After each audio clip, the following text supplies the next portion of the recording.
This channel does not promote any violent, harmful, or illegal activities. All content provided by this channel is meant for an educational purpose only. এদিকে তিলোত্তমার খুন ধর্ষণের তদন্ত শেষ করতে মুখ্যমন্ত্রী তো রবিবার পর্যন্ত সময় দিয়েছেন।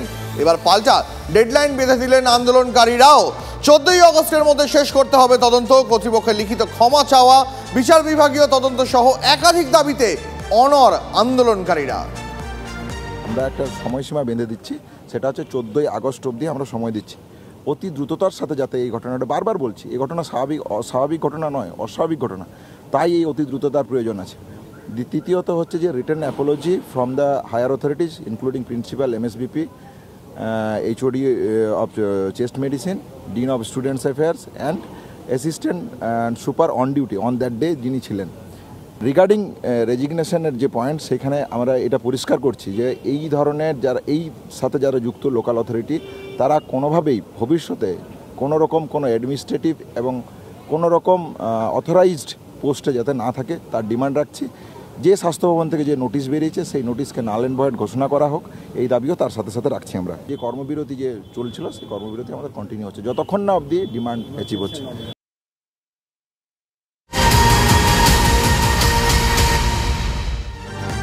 এই ঘটনার পর বেশ কিছু বিষয় সামনে আসছে, তেমনই একটা বিষয় আপনাদের এই মুহূর্তে যা বলবো।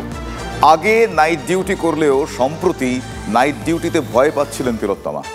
তিনি একটা ঘৃণ্য আশু বিপদের বোধহয় আঁচ করেছিলেন। TV9 বাংলায় বিস্ফোরক এই দাবি করলেন তিলোত্তমার বিশেষ বন্ধু। তিলোত্তমার বাবা ও বন্ধুর এই দুই মন্তব্য আরও বেশ কিছু প্রশ্ন তুলে দিচ্ছে। নাইট ডিউটিতে তার অনীহা কেন? কোনো রহস্যের দরজা কি খুলে গিয়েছিল তিলোত্তমার সামনে?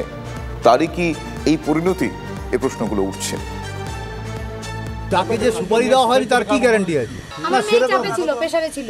চাপে প্রেসারে কি প্রেসারে ছিল? চাপে ছিল বলতে বিভিন্ন রকম, ধরুন পেশেন্টদের নানান রকম ট্রিটমেন্ট করতে ঠিকমতো পারতো না। ও পেশেন্টের ট্রিটমেন্ট করতে চাইতো কিন্তু পারতো না। কেন পারতো না? উপর থেকে বাধা, যারা সিনিয়র ডাক্তার তারা সহযোগিতা করতো না। আমার মেয়ে বলতো আমার আরজি করে যেতে আর ভালো লাগে না। কেন? কাজ ঠিকমতো করতে পারে না, কাজ ঠিকমতো করতে পারে। রবিবার আশঙ্কার কথা শুনিয়েছিলেন তিলোত্তমার বাবা মা। চাপে ছিলেন তিলোত্তমা, কিন্তু কেন কেন চিকিৎসায় বাধা দেওয়া হতো? বাড়িতে কিছুটা জানালেও পুরোটা কি জানাতে পারেননি তিলোত্তমা? এই প্রশ্ন যখন ঘুরপাক খেতে শুরু করেছে, তখন TV9 বাংলায় বিস্ফোরক দাবি তিলোত্তমার বিশেষ বন্ধু। কিছুদিন থেকে নাকি নাইট ডিউটি করতে চাইতেন না তিলোত্তমা। ভয় পাচ্ছিলেন তিলোত্তমা, কিন্তু কেন? আগাম কোনো বিপদ আঁচ করেছিলেন কি তিলোত্তমা?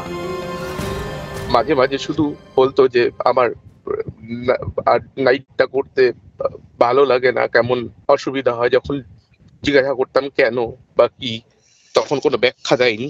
ও এর আগে তো বহুবার করেছে, বহু জায়গায় বহুবার করেছে, এমন নয়।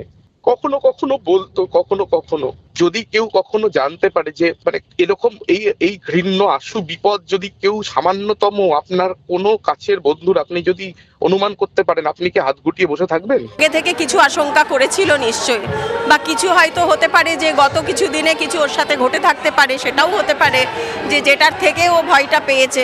না হলে শুধু শুধু একটা বাড়ির জায়গা, এটা আমাদের ফার্স্ট হোম বলি আমরা, সেখানে ভয় পাবো। এমন কিছু ঘটনা আছে যে ঘটনা ওই মহিলা ডাক্তার জানতেন এবং তা যাতে প্রকাশ্যে না আসে, তো সেই কারণে এই ঘটনা ঘটানো হয়েছে। ঘৃণ্য আশু বিপদ কি সেই বিপদ? কেন সেই বিপদ করা নাড়ছিল তিলোত্তমার দরজায়? চিকিৎসক মহলের মতে কোনো গোপন রহস্যের দরজা খুলে গিয়ে থাকতে পারে তিলোত্তমার সামনে। যে গোপন দরজা কারো বিপদ ডেকে আনতে পারত কি? সেই জন্যই কি এই পরিণতি? তিলোত্তমার বাবা মা ও বিশেষ বন্ধুর মন্তব্য বিতর্কে নতুন মোড়ে নিয়ে যাচ্ছে তদন্তকে। প্রশ্ন উঠছে, তিলোত্তমার এই পরিণতি কি হঠাৎ কোনো ঘটনা, নাকি পরিকল্পনা মাফিক কাজ হয়েছে? আরজিকর কাণ্ড সামনে আসার পর থেকে একের পর এক প্রশ্ন উঠছে, যার অধিকাংশের উত্তর মেলেনি। আর এবার তিলোত্তমার মা বাবা ও বিশেষ বন্ধুর ইঙ্গিতপূর্ণ মন্তব্য তুলে দিচ্ছে আরও বেশ কিছু প্রশ্ন। Bureau report, TV9 Bangla.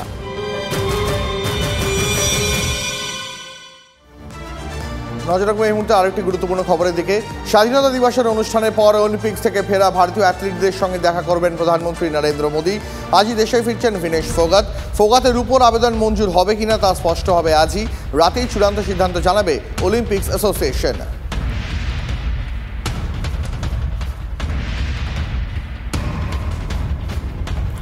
আরও একবার আপনাদের জানিয়ে রাখি, স্বাধীনতা দিবসের পর অনুষ্ঠানের পর অলিম্পিক্স থেকে ফেরা ভারতীয় অ্যাথলিটদের সঙ্গে দেখা করবেন প্রধানমন্ত্রী নরেন্দ্র মোদী।